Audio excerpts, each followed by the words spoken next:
What's the meaning of brouhaha?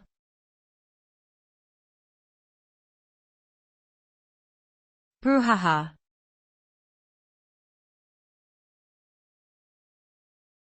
Brouhaha.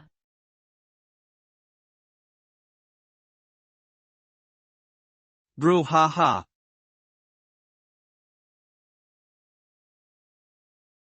Brouhaha.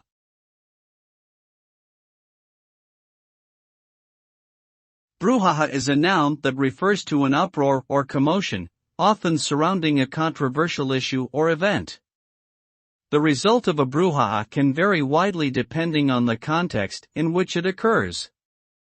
In some cases, the uproar may result in a shift in public opinion or policy change, while in other cases it may fizzle out without any significant impact.